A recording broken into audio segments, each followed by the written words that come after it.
ദേ ഈ ആൾക്കൂട്ടം കാണുന്നത് എന്താണെന്നറിയാമോ? കേരളത്തിൽ ആദ്യമായിട്ട് കൊല്ലം ജില്ലയിൽ ഫേമസ് ആയ ഒരു മരുന്ന് ബീഫ് എന്ന രുചിക്കൂട്ട് കൊണ്ടുവന്ന സുധാകരൻ ചേട്ടന്റെ കടയിലെ ഈ മരുന്ന് ബീഫ് മേടിക്കാൻ വേണ്ടിയാണ്. കേരളത്തിൽ ആദ്യമായിട്ടാണ് മരുന്ന് ബീഫ് ഇവിടെ ശരിയാക്കുന്നത്. വേറെ എങ്ങുമില്ല. 22 അങ്ങാടി മരുന്നുകളാണ് ഇതിൽ ചേർക്കുന്നത്. 3 മണിക്കൂറോളം വിറകടുപ്പിൽ സ്ലോ കുക്ക് ചെയ്തിട്ടാണ് ഇത് തയ്യാറാക്കുന്നത് തന്നെ. 3 ദിവസം വരെ ഒരു കേടും കൂടാതെ ഇത് ഇരിക്കും. അതുകൊണ്ട് തന്നെ പല രാജ്യങ്ങളിലേക്കും ആൾക്കാർ ഇവിടെ നിന്ന് മേടിച്ച് കൊടുത്തയക്കുകയും ചെയ്യുന്നുണ്ട്. ഓയിൽ മില്ലിൽ എണ്ണയിലാണ് ചെയ്യുന്നത്.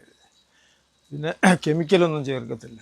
ഇത് നമ്മൾ ലണ്ടൻ, അമേരിക്ക, ഖത്തർ, സൗദിയിലെല്ലാം പോയി. വാഴയിലയിൽ 3 പൊറോട്ട വെച്ചിട്ട് അതിന് മുകളിലാണ് ഈ മരുന്ന് ബീഫ് വയ്ക്കുന്നത്. എന്നിട്ട് 2 പൊറോട്ടയും കൂടെ വെച്ചിട്ട് ഇത് പൊതിയും. എന്നിട്ട് നന്നായിട്ടൊന്ന് പ്രസ് ചെയ്യും. എന്നിട്ട് ഈ പൊതി അങ്ങോട്ട് തുറക്കുമ്പോൾ ഒരു മണമുണ്ട്. ആഹാ, പൊറോട്ടയും മരുന്ന് ബീഫും കൂടെ കഴിച്ചപ്പോൾ തന്നെ ഒരു വ്യത്യസ്തമായ കിടിലൻ രുചിയാണ് എനിക്ക് അനുഭവിക്കാൻ കഴിഞ്ഞത്. സംഭവം ഒരു രക്ഷയില്ലാത്ത രുചിയാണ് കേട്ടോ. അതുപോലെ ബീഫൊക്കെ നല്ല രീതിയിൽ വെന്തിട്ടുമുണ്ടായിരുന്നു. വെറുതെ അല്ല ആൾക്കാർ ഇത് മേടിച്ച് അന്യരാജ്യങ്ങളിൽ വരെ കൊണ്ടുപോകുന്നതും. രാവിലെ 7 മണിക്കാണ് ഇവിടെ കട തുറക്കുന്നത്. അപ്പോൾ ഈ കടയുടെ കറക്റ്റ് ലൊക്കേഷൻ വരുന്നത് കൊല്ലം ജില്ലയിൽ മങ്ങാട് ഹയർ സെക്കൻഡറി സ്കൂളിന്റെ ഓപ്പോസിറ്റുള്ള സുധാകരൻ ചേട്ടന്റെ കട.